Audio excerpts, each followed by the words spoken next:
Hello student, स्वागत है आपका आज की वीडियो में, जिसमें हम लोग करने वाले हैं टॉप 50 प्लस क्वेश्चंस। जिसमें करने वाले हैं हम टॉप 50 प्लस क्वेश्चंस। ठीक है, तो जिन्होंने भी चैनल को सब्सक्राइब नहीं किया है और लाइक नहीं किया फटाफट से कर लेंगे। चलिए शुरू करते हैं। तो पहला आपका दिया हुआ है भारत का संविधान विकास से संबंधित है। ठीक है सभी, हम फिलहाल संविधान निर्मात्री सभा में जाने के निर्णय के अलावा अन्य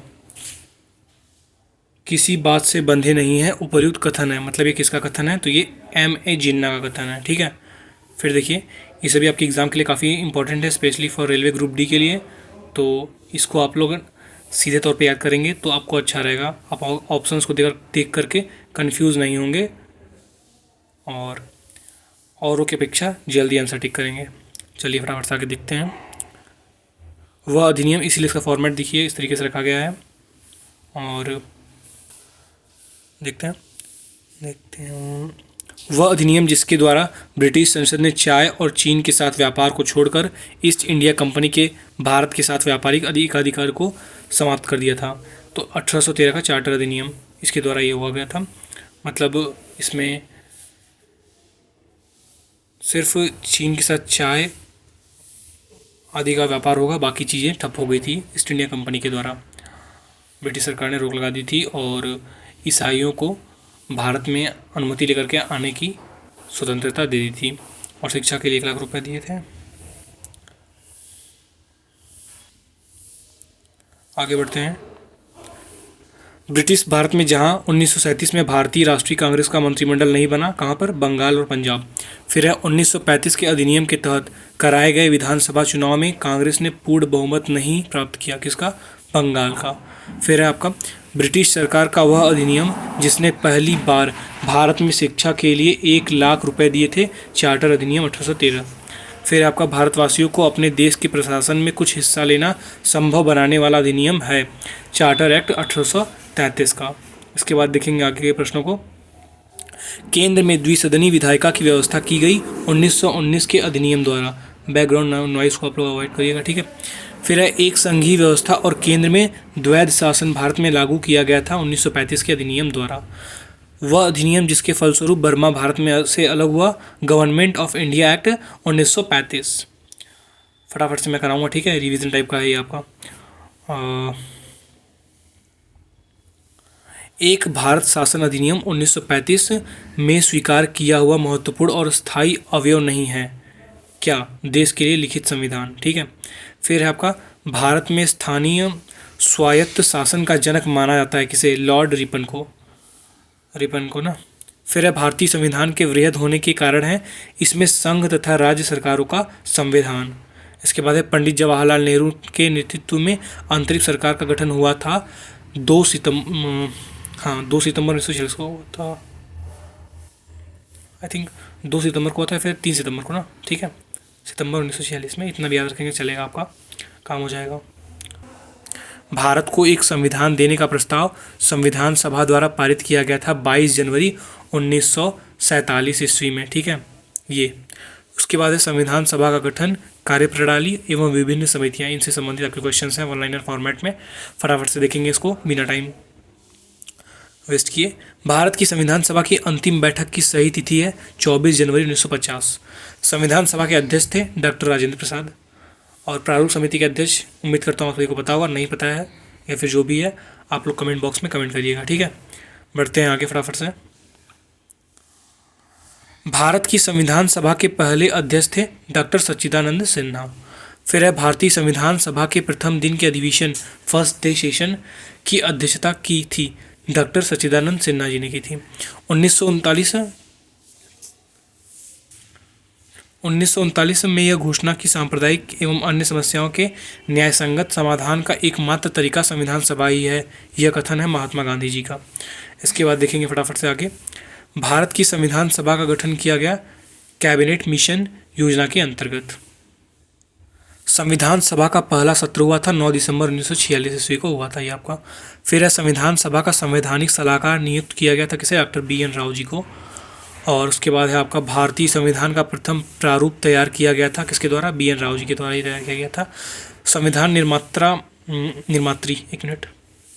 निर्मात्री परिषद की झंडा समिति के अध्यक्ष थे JB कृपलानी जी।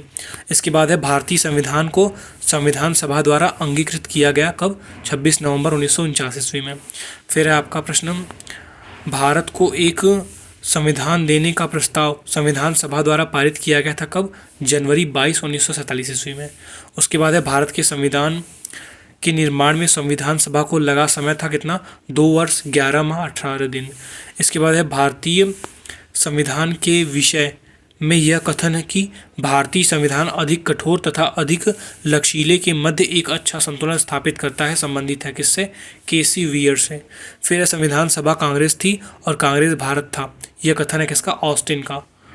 उसके बाद है भारतीय संविधान सभा में महिला सदस्यों की संख्या थी कितनी?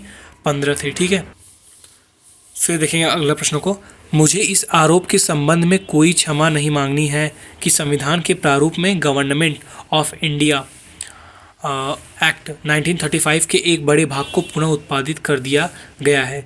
यह कथन है किसका? डॉक्टर BR अम्बेडकर जी का। फिर है भारत के संविधान में समवर्ती सूची की अवधारणा गृहीत की गई है। कहाँ से ली गई है? मतलब ऑस्ट्रेलिया के संविधान से ली गई है। ठीक है, कॉन्करेंट लिस्ट। फिर है भारतीय संविधान में सन्निहित, मतलब जो उसके में अंदर है, समाहित है, मूल अधिकारों की अवधारणा ग्रहण की गई है। कहाँ से? संयुक्त राज्य अमेरिका के संविधान से। मूल अधिकार अमेरिका से लिए गए हैं, मौलिक कर्तव्य कहाँ से लिए गए हैं आप लोग बताएंगे कमेंट बॉक्स में। फिर देखते हैं आगे, भारतीय संविधान में राज्य के नीति निर्देशक तत्वों को लिया गया है। कहाँ से? आयरलैंड से लिया गया है, आयरलैंड के संविधान से लिया गया है। आगे देखेंगे भारत की संघात्मक, और यहाँ से भारत की संघात्मक व्यवस्था प्रभावित है कनाडा के संविधान से। ठीक है, फिर है मतलब कि जो भी आपके ये संघवाद की प्रक्रियाएँ हैं, ये मुझे भी नहीं आ रहा, इसको देखते हैं बाद में। ठीक है, पहले इसको देखें। भारतीय संविधान में मौलिक कर्तव्यों का विचार दिया गया है। कहाँ से? रूस के संविधान से। फिर राष्ट्रीय प्रतीक से संबंधित प्रश्नों को देखते हैं फटाफट से। संविधान की प्रस्तावना का विधिक स्वरूप लागू नहीं किया जा सकता है, और भारत के संविधान की प्रस्तावना में न्याय, स्वतंत्रता, समानता एवं भ्रातृत्व के ये जितने प्रकारों का उल्लेख किया गया है वे हैं 3, 5, 2, 1। ठीक है, मतलब न्याय की 3 प्रकार की न्याय दी गई है, 5 तरह की स्वतंत्रता दी गई है, 2 तरह की समानता दी गई है, ये सब लिखा गया है। ठीक है, आगे बढ़ेंगे। भारत के संविधान की प्रस्तावना में 2 शब्द समाजवादी एवं पंथ निरपेक्ष जोड़े गए थे 1976 में। ठीक है, 42 संविधान संशोधन में।